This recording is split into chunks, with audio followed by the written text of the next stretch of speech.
Welcome to Houston Sports Talk with your host, Robert Land. Thanks for checking into the best Houston sports podcast, part of the National Bleav Network. And back with me to talk Game 3 of the Rockets Golden State series is our friend, Rockets analyst and co-host of the NBA Draft podcast, Upside Swings.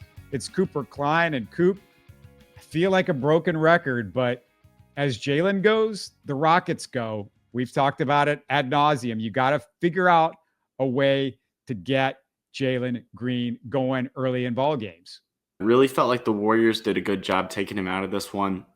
Just did not feel his impact almost at all anywhere throughout the game. They really, messed up that that defensive scheme that they were running in game 2 and just put the pressure on Jalen. He could not handle the pressure, couldn't handle any kind of doubles or traps, and they wanted everybody else to make plays. They just couldn't.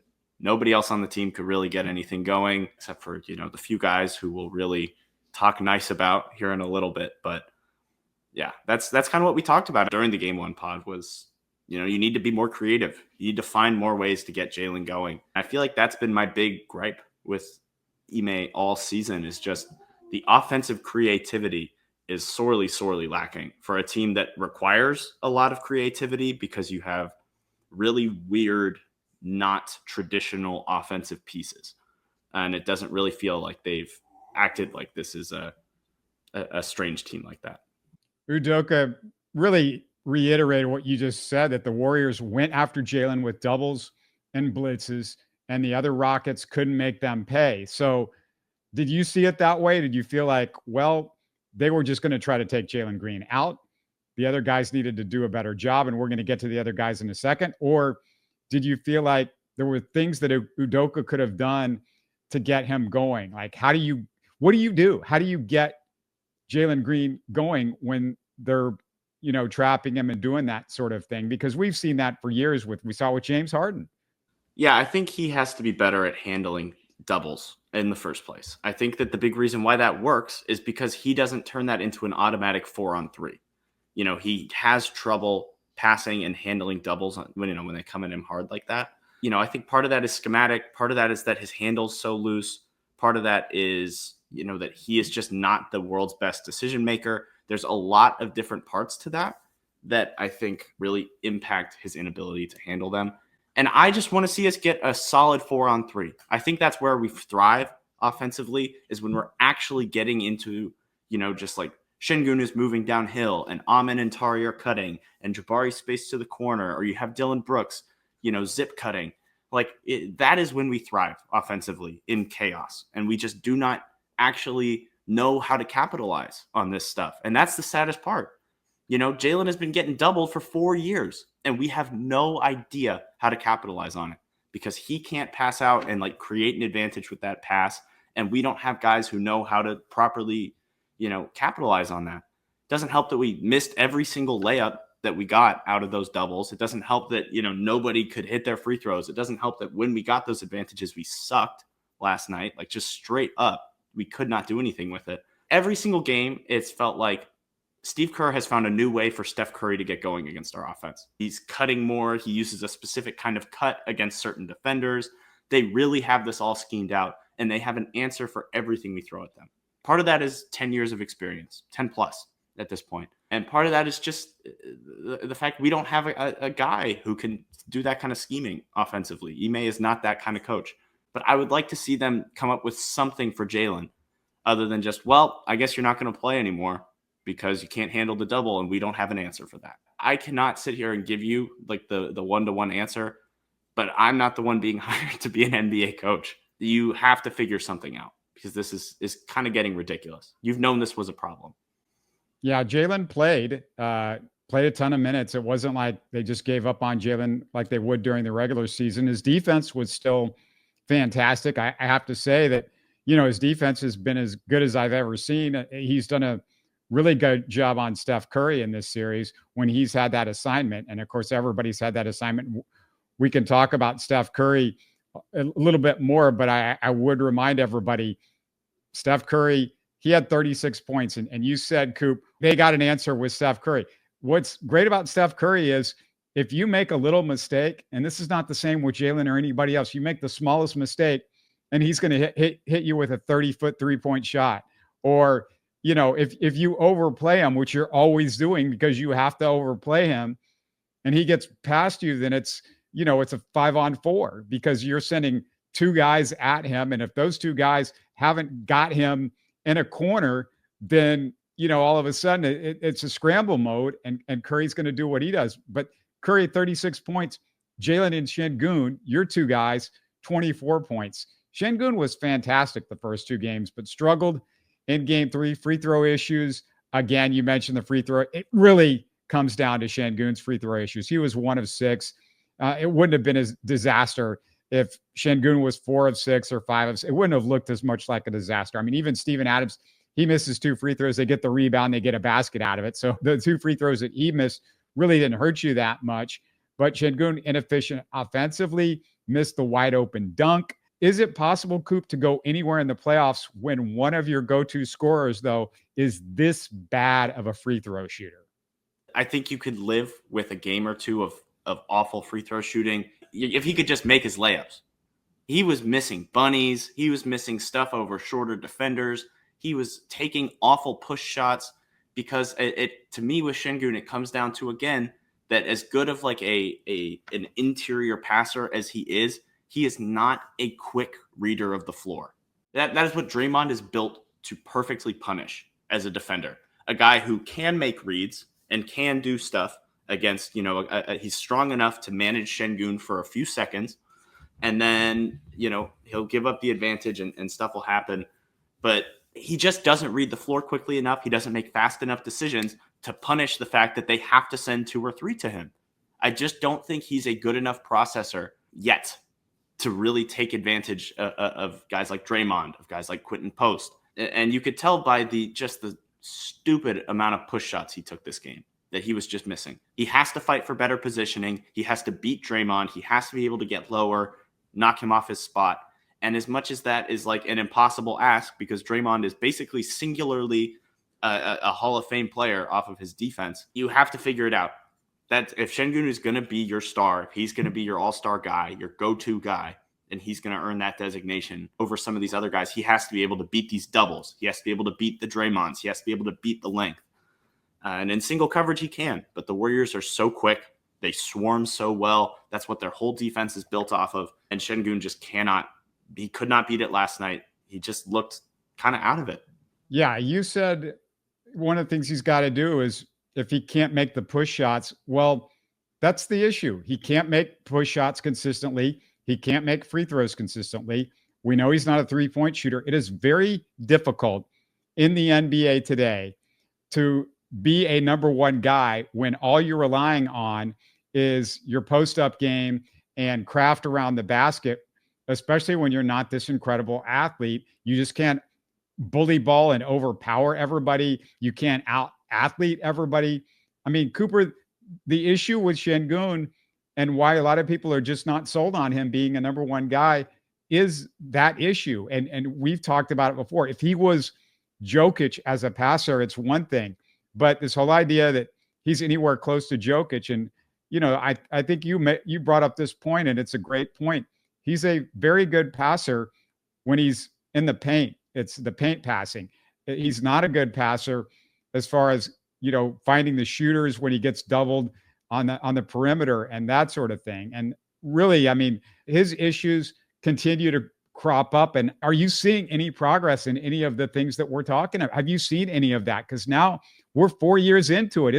This contract that he's got kicks in next year. Offensively, honestly, there's been little jumps and little leaps and that kind of thing. And obviously he's grown a little bit. I think he's just gotten a lot better about not throwing the super high risk interior passes, like the super flashy stuff every single time that leads to turnovers. I think that's a big step in the right direction, but he has not improved as a processor offensively. And I think that's my biggest thing, is that like your star ceiling is determined by how quick of a processor you are, how good of a processor you are, how good you can leverage the fact that you draw doubles.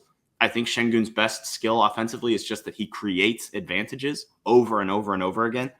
Every single time he touches the ball, you have been to defense, but he cannot capitalize on it yet. He just hasn't gotten to that point, either because the shot hasn't extended out far enough, because the processing isn't quick enough. I think he's grown to such an incredible degree on the defensive end that I am like okay with the lack of offensive development to some degree. But if he's going to be your 1A superstar, you have to see the growth on both ends. You have to see him hit that next step in his offensive development. I've harped on this since he was a rookie. I've harped on this since he was in Turkey. It's the same issues. I do Bleav that he works hard enough and he's so skilled and he really cares. And I think that he will continue to grow, but it just doesn't seem like it's a this year development as much as I would like it to be.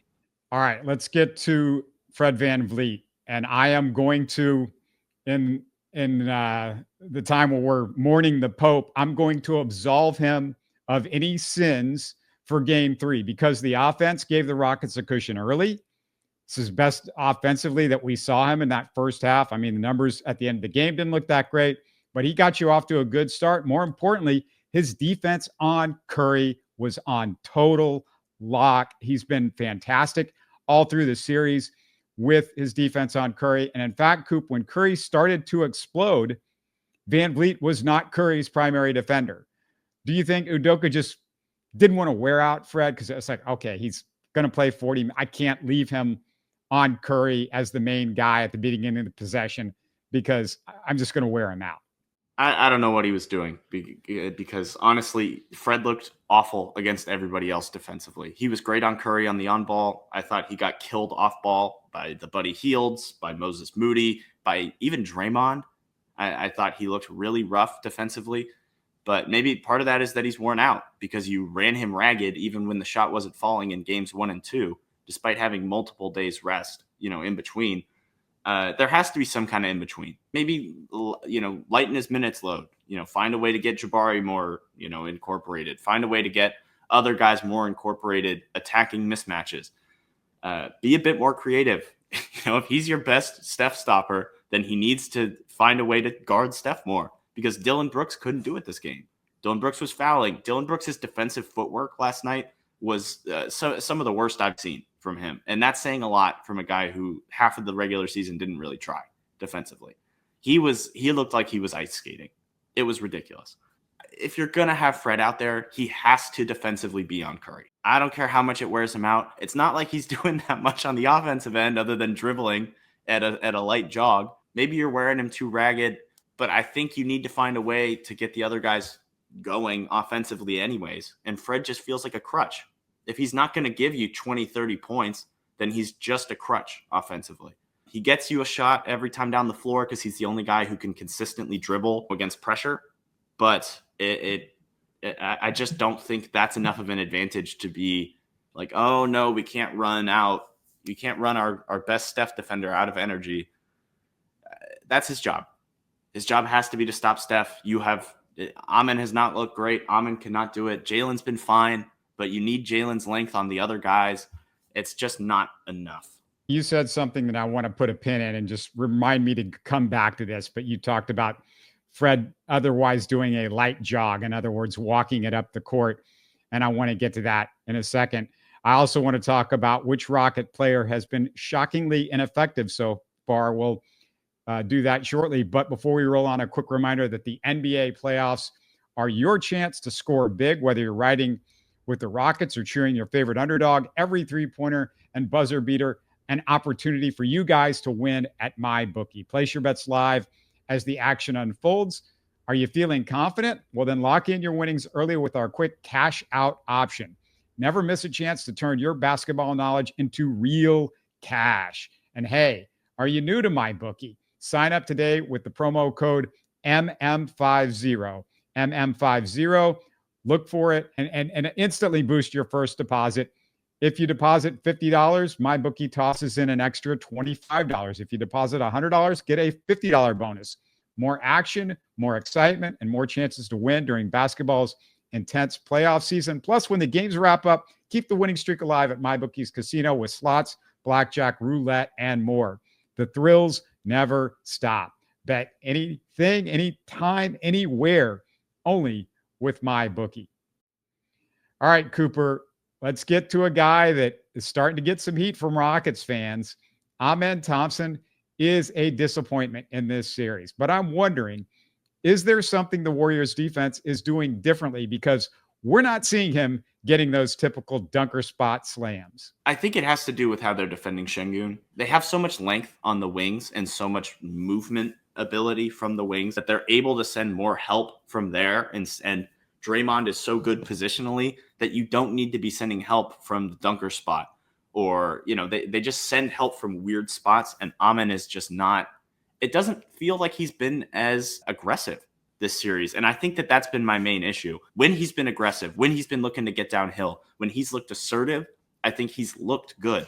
When he's forced the defense to adapt to him and gotten downhill and thrown passes to capitalize on the advantage he's creating, he looks good. He just looks rattled. I don't know if that's just the playoffs. I don't know if that's a youth thing. But even the defense has kind of taken a toll. He hasn't been fighting for rebounds as much. Maybe part of that is that I do think that the Warriors defense is just so good at swarming, and they pack the paint so well because they are so long at the wing spots, and even their bigs like Post, Kuminga, Draymond are all elite movers, even if they're not the high, I don't think Post and Kuminga are like that good defensively, but they have all these guys who are so good. He cannot just exploit switches. He can't just exploit a missed rotation because I think that they're all on a string. This Warriors defense is just so chaotic and so together that I think it's really hard for him to just really get going and put his foot like on their metaphorical neck. And it just seems like he's out of rhythm. There's possessions where he isn't and he looks fine, but he needs to figure something out. They need to find a way to do something other than just dunker spot stuff. Because I think the driving has been solid. When they've gotten him ISO'd, he loses his dribble down in the paint, but he still creates an advantage. Just about every single time he's driving downhill, he's creating a huge advantage for the offense. And then we're getting open threes. We're getting open layups. He's our best passer and playmaker as far as like pure delivery, pure creativity. He just can't handle the ball to get to those spots. So I do think that we need to find a way to capitalize on that more. Part of that is also that when we use him as a screener, they tend to double. They will come up and they'll, go trap Jalen, and he can't make that read. He cannot make the dish to the short roller. He cannot make pick and roll passes to the same degree that some of these guys can. It's another example to me of just lack of offensive creativity really working against this team. I said I wanted to come back to this. One of my issues with the Rockets at this point, and I'm not the only one that says this, like they got to get into the offense quicker.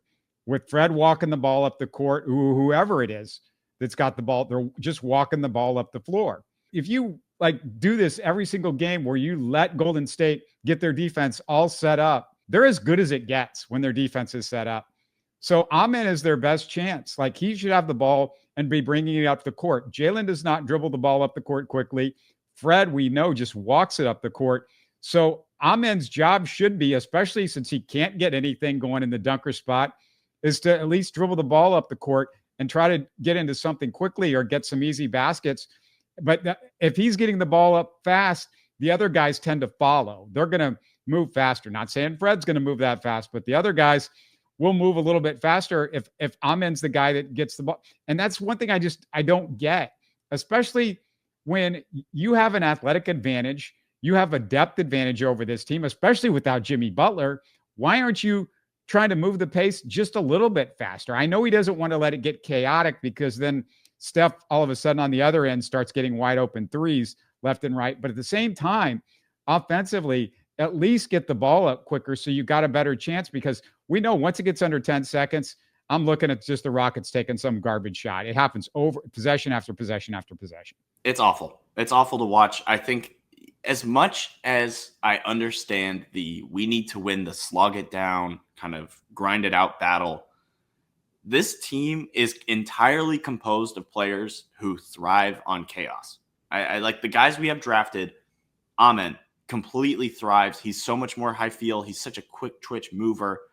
He thrives in chaos. Tari Eason is the ultimate chaotic defender and offensive player, a guy who will win off of pure effort. I think Jalen wins when the defense is disoriented and he can just straight line attack and completely kill the opposing team. I think Sengun destroys slanted defenses. These are all guys who Your 4 best players like all thrive off of chaos. And I understand that this is playoff ball. You have to play a way that will, you got to stop Steph. You got to slow down the Warriors role players because, the Warriors role players, a guy like Podziemski, a guy like Moses Moody, these are guys who also thrive in this kind of chaotic, speeded up style.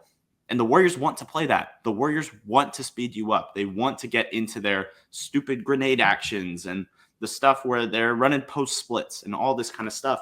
But I think that these guys are athletic enough and smart enough to the point where you can slow it down on defense, clog up that Warriors. We have shown that when the Warriors speed it up, we can clog it up. We can slow them down. We force Steph into mistakes when the game speeds up.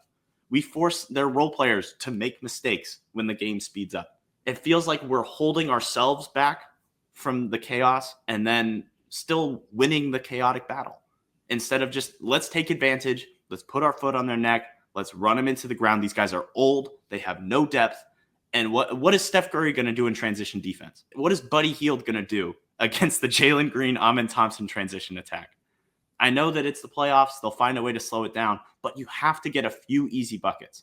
We get almost nothing easily. Draymond's older now, and if you're running him more and he's not going to be able to run. He just gets to stand there the entire defensive possession. He stands in the same spot.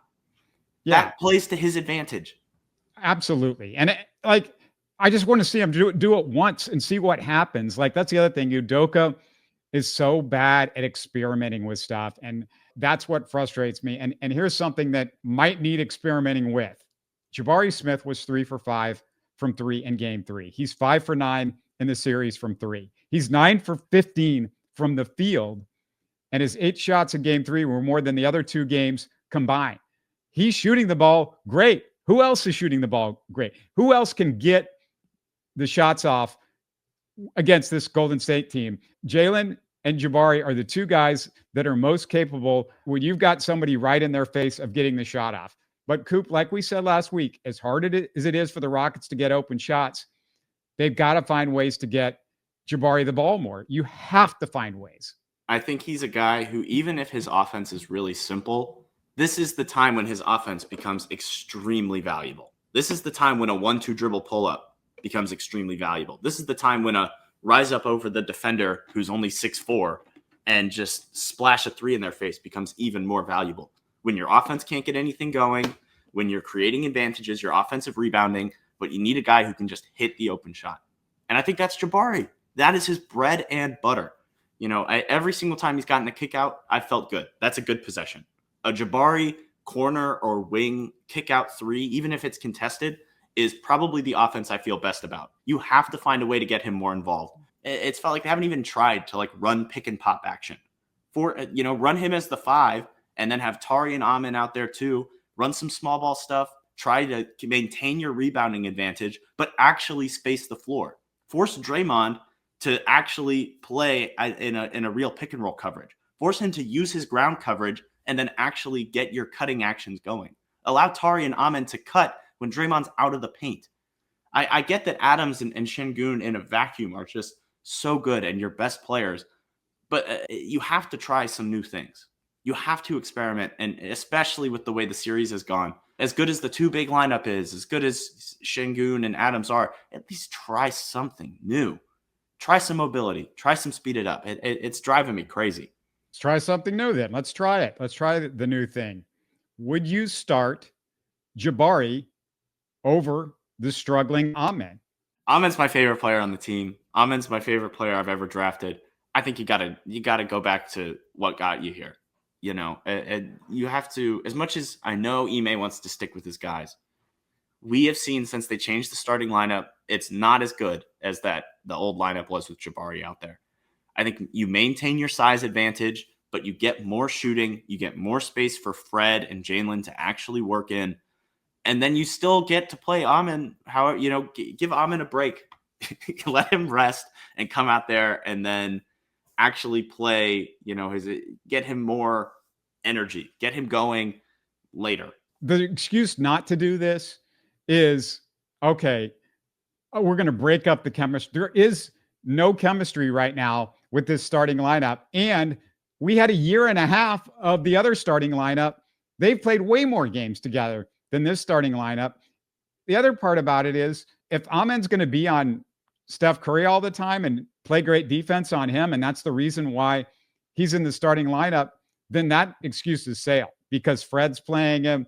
Sometimes it's Jalen, and everybody. Like, let's be very clear about this. There isn't one guy that's covering Steph Curry. This is a team issue. This is for any team that plays against the Golden State Warriors. Steph Curry is a team issue. So, like, the excuse of like, oh, chemistry, Coop, no way. I mean, this is the chemistry apparently was more with this other starting five. Yeah, we were the number one defense in the NBA with this starting five. We were incredible with this starting five. As much as they drive me nuts, as much as I think Amen is a better player than a lot of the guys in the starting lineup, he hasn't been. This series, he just doesn't have it going right now. So let's get him more in a comfortable spot. Let him and Tari come in together, change the pace of the game. Let's start out. Let's actually give the Warriors a good, like our best punch first. Let's go out there. Let's give them something new. It's been really weird watching this series and being more comfortable. Like I'm like comfortable when that old starting lineup plays, even though they haven't played very many minutes together. It's like, okay, we're getting serious. We're going to go back to this lineup. Let's get some stops. Let's slow it down. If we're going to actually play the slow it down offense, you have to play Jabari because he spaces the floor so well. And he's gotten better at cutting. He's still like a fine off ball. Like he was a bad off ball mover. He's gotten to fine. And I think that him and Sengun just like, that's the one guy who Sengun actually makes kick out passes to pretty consistently because Jabari is in the same spots. He knows where he's supposed to be. You got to try something new. Get your size advantage back. Get your rebounding advantage back. Force the Warriors to try something new defensively. Put some pressure on them. The Rockets offense in game one was awful. They couldn't do anything. The guards couldn't do anything. So we said in game one, why not Aaron Holiday? In game two, Udoka goes, oh, well, that's a great idea. So he puts in Aaron Holiday. The offense has a really good game. Now it helped that Jalen had a great game. But like he did try Aaron Holiday in game two. Even when Jalen was having a great game, Aaron Holiday got a few minutes. The Rockets offense goes into the doldrums in the second half of this last game. So why didn't Udoka give Aaron Holiday some run like he did in game two? I don't get what he's doing. Like, why don't you try something different when you cannot put the ball in the basket? To be fair, that Aaron Holiday long two, like on his second possession of playing in game two, actually, it made me so angry. But still, the point still stands. An Aaron Holiday pretty open long two is better offense than we're getting most of the night. An Aaron Holiday long three or an Aaron Holiday weird layup is like a good shot. For how bad our half-court offense has been, these are good looks. We need these kinds of looks desperately. Just play him. Especially when it's like, oh, well, Fred's not going to defend Steph because he's like kind of tired or whatever. Even if Aaron Holiday's going to get cooked, if you're going to have Fred on anybody else, you might as well have Aaron Holiday out there. The problem with Aaron Holiday defensively is typically size, but it's not like anybody's going to This isn't a post-up team. This is not Golden State's they don't have any guys that are going to put you, especially no Jimmy Butler. They got nobody that's like, oh, I got to post you up. I mean, I think we saw Draymond do it when he had somebody basically locked down underneath the basket. But like the post-up game doesn't exist. Yeah, Aaron Holiday, he's not ideal against Steph, but at least he can squeeze around screens. And, you don't have to be 6'8" to guard Steph Curry. And look, you got to do something to put the ball in the back. You cannot go these long stretches with literally having no ability to put the ball in the basket because Jalen and Fred both are struggling. I think that's the worst part is that these guys are struggling. You have to try something new. You have to give them a new look.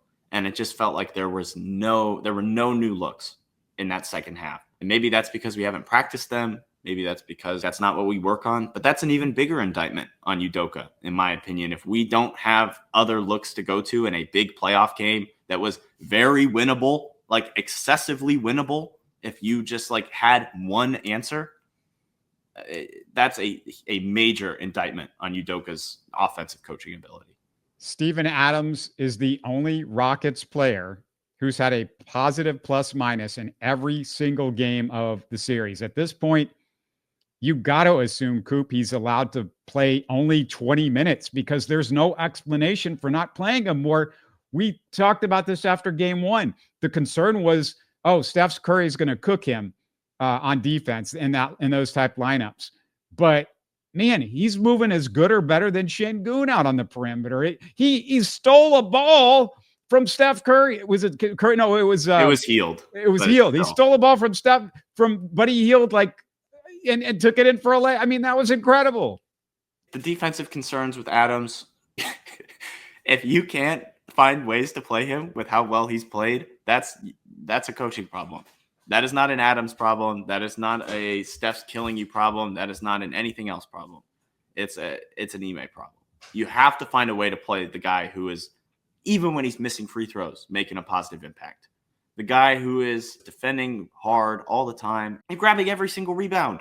He is truly down there fighting Quentin Post, fighting Draymond for every single board. And he's getting a bunch. He is a huge reason why your identity is rebounding. And they just, down the stretch, playing Sengun instead of Steven Adams, possibly lost us the game. Possibly kept us from even having a chance. I think the problem, though, Cooper, is that you really need to get Steven Adams more minutes. You really need to have 3 days off between the games or 5 days off between the games because, just having 2 days off between the games is not enough for him to play over 20 minutes. I mean, what are we talking about here? How many days off does he need before he can play more than 20 minutes? Why are we worried about Steven Adams' health for the next 5? We haven't even signed him for next year. He's not going to blow his knee out. He's fine. He looks fine. He looks 100%. He looks better than he's looked. Steven Adams' stats on X says he looks better than he's looked moving around on the court. This is better than he's looked since his Oklahoma City days. I mean, that tells you all you need to know. It's no, this guy can definitely play more than 20 minutes in a game. There's not a question about it. And again, I keep saying this every single time he's out there. The Rockets are a better team. End of story. He is so strong and he's so stable. His every single part of him is incredibly strong. He plays really safe. He knows how to play. And you got to find a way to get that guy more minutes. Even if you have to space out his minutes more, find him more random breaks in the middle. Even if you can only play him a few minutes at a time down the stretch, you have to find ways to get him more minutes. You have to be creative. He kills the Warriors every single time he's out there. It's so obvious. You have to find a way to win the game. And that involves playing Steven Adams more. For all our listeners, I want to hear your Rockets takes. Let me know in the YouTube comments. For you Texans fans, I'll have draft content Tuesday, so keep an eye out. You can support us and get updates on every show that drops by subscribing on YouTube. Give us a thumbs up and listen while you're out and about with your favorite podcast app. Cooper, any more thoughts on this one? Monday, it's a must win. You can't go down 3-1. As negative as we've been, and I do think the process is really negative, the fact we were in a game that we played this horribly, the fact we were up 15 in a game we played this horribly, the fact that this was probably the worst I've seen this team play since, I don't know, December, January. We looked awful. This team looked like, it felt like we were rebuilding again with how bad the process was. The fact that we were in this game to begin with is a reason for optimism. I believe that we're going to come out game 4. And I think we're going to give them a huge punch in the mouth. I truly believe it. These guys are so tough. They're really fighting.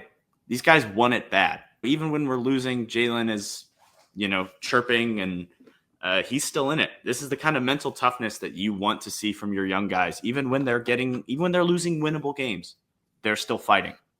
They still want it. They are not backing down from this team. I think that's what I want to see. And I'm really excited for game 4. Let me ask you this, and this might be a tough one to answer, but, we talk about the limitations that Jalen has. We talk about some limitations Sengun has on the offensive end. We know the limitations of Amen. If you were to put a percentage on this, what percentage of the Rockets' offensive issues do you put on Udoka and what he's doing?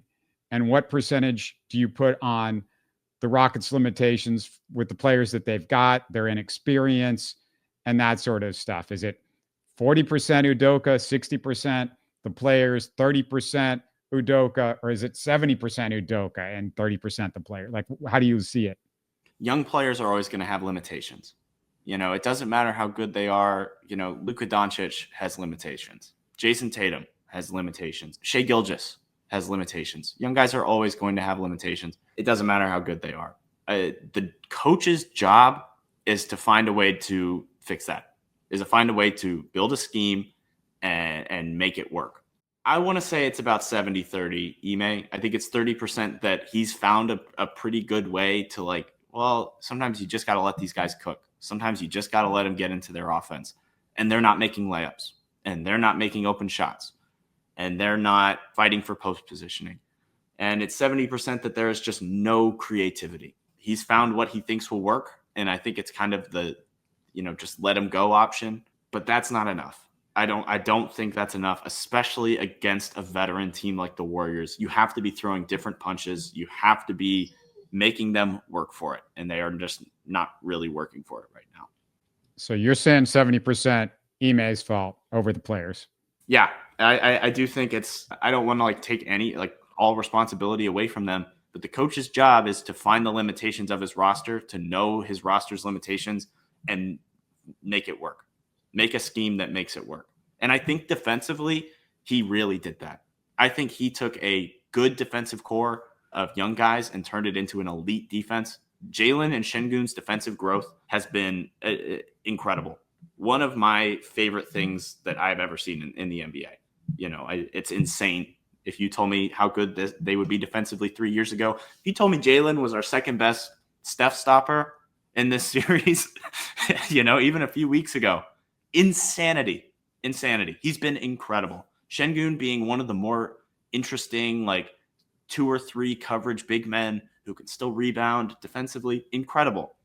Offensively, the lack of creativity to me it's such a huge indictment on Udoka. And they need to find somebody this offseason who can come in and just inject some new life into this offense. And as much as I get frustrated with Cam and his maturity, he said this, he had the statement of the year when he said, and I don't know if this is something that it was communicated to him by Udoka or not, but he said, Udoka doesn't care about offense. And it feels at times like the way the Rockets are being coached offensively, he doesn't. And we can say defense wins championships, but you actually still have to put the ball in the basket every now and then. Also want to mention for everybody on audio, if you want to follow Cooper, it's at Alley_oop_Cooper on X. On your Upside Swings podcast, Coop, I'm guessing you might already be looking into the Rockets' potential draft pick at number 9.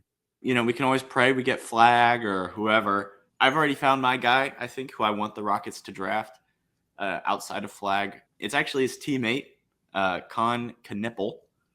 We just released a podcast on him. We talked about him in the same, is a potential, Devin Booker, Tyrese Halliburton level of guy. People don't really talk about him like that. We might sound a little crazy. I truly believe it. His offensive upside is insane. Booker Halliburton is a totally different guy. It's the interesting thing about Knipple is that he's got a range of outcomes because the feel is so high. If the handle develops some more, then I think he could lean more towards that Booker oversized shot maker who can do some passing, but he could also, fix his, add some more, pick and roll passes and develop into more of a Halliburton. The thing about him is that the shot is maybe the best of anyone I've evaluated. I mean, he's up at Brandon Miller levels of shooter, and that combined with his ability to just read the defense off ball or on ball, throw some pretty nice passes, be a decent defender. And score at all 3 levels. He is a really efficient scorer at all 3 levels. Obviously, no one's going to be Halliburton because Halliburton is just outlier at passing, outlier at shooting. I think there's worlds where he's that level of player. And there's also worlds where he's just a really good shooter and off ball, second or third option where he just is good. So I really want the Rockets to get him. I think he'd be a perfect fit. We need more guys who can just shoot and be smart and make the right decision. and that's Con. Sounds good. Thanks for doing this. Rockets need this one. We got to get the next one. Let's do it. Yeah, let's do it. Thanks again for having me on. You're listening to Houston Sports Talk. Hey, don't forget to support us by subscribing and commenting on YouTube. You can always listen to us on Spotify, Apple, or your favorite podcast app. Tell your friends about us and share our show links on social media. Spread the word, everybody. Thanks for listening.